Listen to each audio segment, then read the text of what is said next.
ലൈംഗിക പീഡന കേസിൽ പ്രതിയായ രാഹുൽ മാങ്കൂട്ടത്തിന് എത്ര നാൾ ഇങ്ങനെ പോലീസിനെ വെട്ടിച്ച് മുങ്ങി നടക്കാൻ കഴിയും?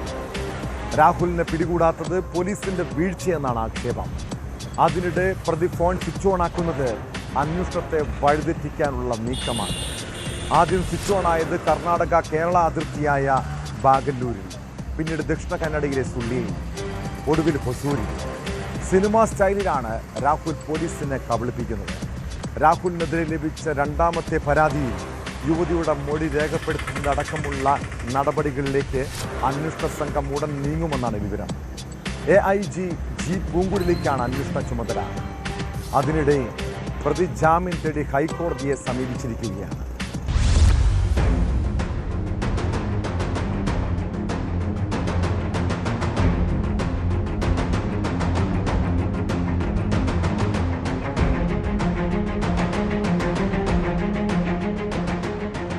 തിരുവനന്തപുരം പ്രിൻസിപ്പൽ സെഷൻസ് കോടതി മുൻകൂർ ജാമ്യം നിരസിച്ച സാഹചര്യത്തിലാണ് രാഹുൽ മാങ്കൂട്ടത്തിൽ ഹൈക്കോടതിയെ സമീപിച്ചത്.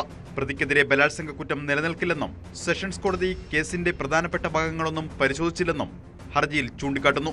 മുൻകൂർ ജാമ്യം അനുവദിക്കാൻ കഴിയില്ല എന്ന കോടതിയുടെ വിവേചനപരമായ അധികാരം ഉപയോഗിച്ചാണ് ജാമ്യം നിഷേധിച്ചതെന്നാണ് പ്രതിഭാഗം ഹർജിയിൽ വ്യക്തമാക്കുന്നത്. നിയമപരമായി നിലനിൽക്കാത്ത കുറ്റമാണ് രാഹുലിനെതിരെ ആരോപിക്കപ്പെട്ടതെന്നും പ്രതിഭാഗം കോടതിയിൽ ചൂണ്ടിക്കാട്ടും. ബലാത്സംഗ കേസെടുത്ത് 10 ദിവസമാകുമ്പോഴും രാഹുൽ ഒളിവിൽ തുടരുകയാണ്. ഇയാളെ കണ്ടെത്താനുള്ള അന്വേഷണം പോലീസ് ഊർജിതമാക്കിയിട്ടുണ്ട്. സെഷൻസ് കോടതി മുൻകൂർ ജാമ്യാപേക്ഷ തള്ളിയതോടെ രാഹുൽ കീഴടങ്ങാനുള്ള നീക്കം ഉപേക്ഷിച്ചെന്നാണ് പോലീസ് നിഗമനം.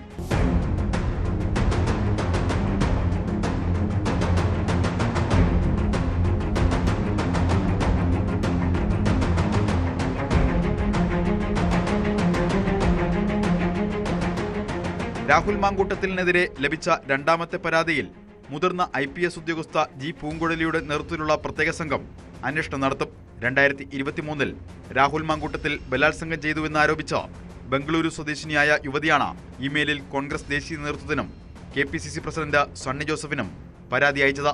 താൻ നേരിട്ടത് ക്രൂരമായ ലൈംഗിക പീഡനമാണെന്ന് പരാതിയിൽ പറയുന്നു.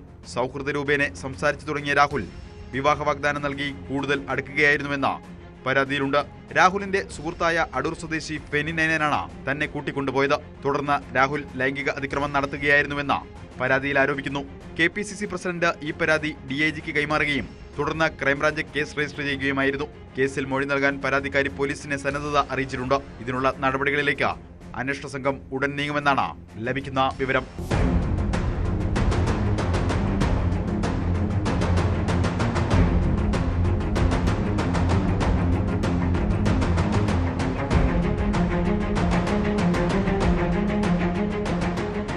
ന്യൂസ് 18 കൊച്ചി, തിരുവനന്തപുരം.